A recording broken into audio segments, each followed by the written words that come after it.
বন্ধুরা, আজকে সকালবেলা ঘুম থেকে তাড়াতাড়ি উঠে এখন মেয়েকে নিয়ে যাচ্ছি ডাক্তারখানায়।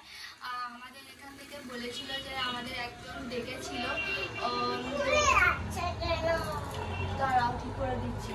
তো ডাক্তার বলেছিল এখানে একবার আসতে, বালিগঞ্জে ওই পার্ক সার্কাসে ওই সাইডটা, আমি ঠিক জানি না অ্যাড্রেসটা। তো ওখানে যেতে বলেছে, আমি মেয়েকে নিয়ে যাচ্ছি আজকে আবার নতুনভাবে ভালো করে স্পেশালি ওকে ইকো করা হবে। তো তাড়াতাড়ি বেরিয়ে পড়ছি। তো তোমরা বন্ধুরা প্লিজ তোমরা আমাকে সাপোর্ট করো আর আমার পাশে দেখো। আর আমার মেয়ের জন্য আবার তোমরা অনেকে বলেছো আমার মেয়েকে নিয়ে আমি ব্যবসা করছি, আমি চিটিংবাজি কারবার করছি, অনেক নানা সূত্র কথা বলছো। যাই হোক সেসব কথা বাদ দিলাম। তোমরা যে টাকা দিয়ে আমাকে সাহায্য করেছো সেই টাকা দিয়েই কিন্তু আজকে আমার মেয়ের চিকিৎসা হচ্ছে। তো অনেক ধন্যবাদ, সেই ধন্যবাদ দিয়ে তোমাদেরকে ছোট করবো না। তো অনেক কি বলবো, তোমাদের ঠাকুর ভালো করুক যারা যারা আমার সাহায্য করেছো। তো আজকে যাচ্ছি, ডাক্তার কি বলে দেখবো। আর যদি এখানে না বলে তাহলে আমাদের চেন্নাইয়ে যাওয়ার ব্যবস্থা করতে হবে। আর তোমাদের আর একটা কথা বলি, আমরা চেন্নাইয়ে রিপোর্ট পাঠিয়েছিলাম আমার মেয়েকে।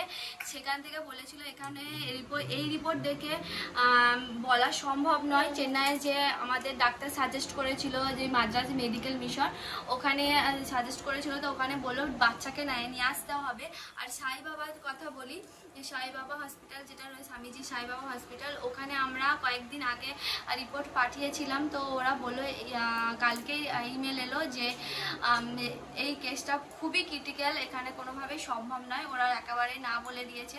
আর তোমরা যে বলছো যে আমরা সাই বাবাতে দেখাইনি, আমরা কিন্তু 3 মাস বয়সে ওর যখন ক্যাদ হয়েছিল তখনও কিন্তু আমি ওকে নিয়ে গিয়ে আমরা ওই রিপোর্টগুলো নিয়ে আমরা সাই বাবাতে পাঠিয়েছিলাম। তখনও বলে দিয়েছিল হাই রিস্ক, তাও আমরা তোমাদের কথা শুনে, আমাদের এখানকার সবার কথা শুনে বলেছিল এখানকার সবাই গেছে, ভালো হয়ে গেছে, পাঠাও।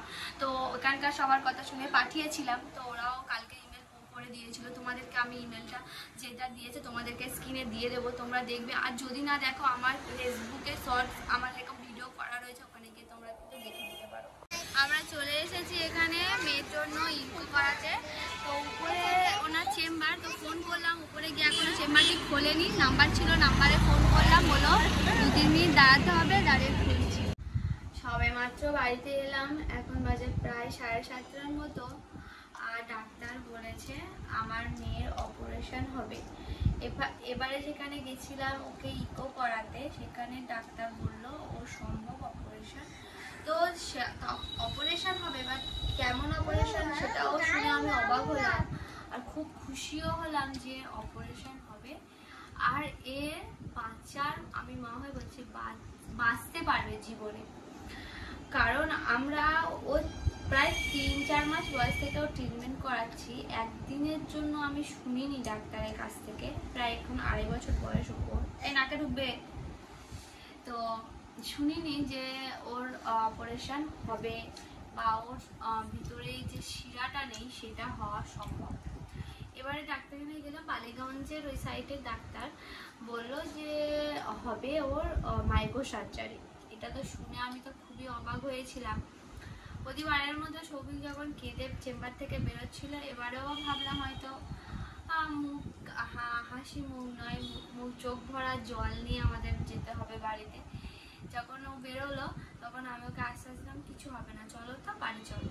তখন ও আমার হাত ধরে বলছে না রে, সত্যি ভগবান আছে, সত্যি ঠাকুর রয়েছে, না হলে কিভাবে এরকম ভাবে সম্ভব। যে কোনো ডাক্তার বলতে পারলো না, এবারেই বললো যে ওর অপারেশন হবে, সেটা আমার মাইক্রো সার্জারি এখন হবে। তো এটা হবে পুরোটাই স্বাস্থ্যসাথী কার্ডের মাধ্যমে।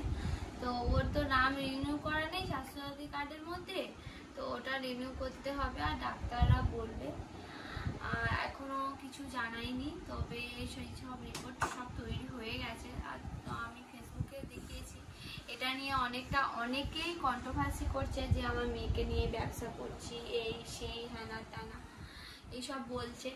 তো এখন যেহেতু একটা কার্ডের মাধ্যমে হবে, বা যদিও না হয় তাহলে আর ওই 20 লাখ 30 লাখ টাকা আর প্রয়োজন নেই, আর চেন্নাইয়ে যাওয়ারও প্রয়োজন নেই।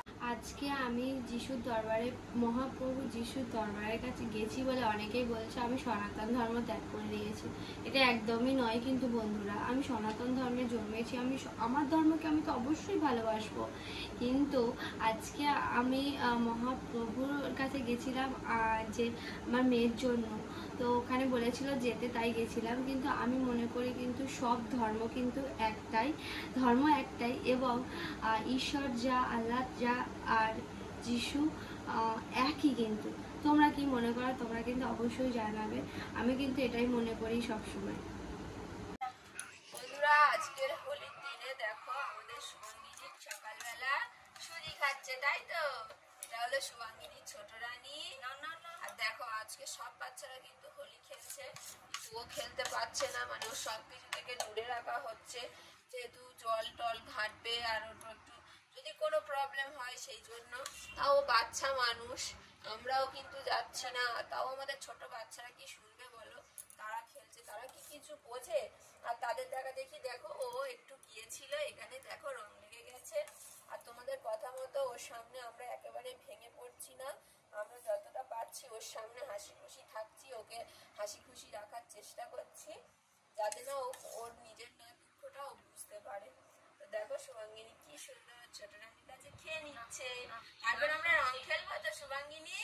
হ্যাঁ, দেখো কিন্তু চুপচাপ ভালো মেয়ের মতো খেয়ে নিচ্ছে। ডাক্তার বারণ করেছিল একে সাবান শ্যাম্পু সবসময় মাখাতে না, যেরকম বাচ্চার এক সপ্তাহ বাদে বাদে মাখায়, কিন্তু আমি মাখাতাম না ভয়ে, যদি জ্বর সর্দি কাশিরা হয় বলে।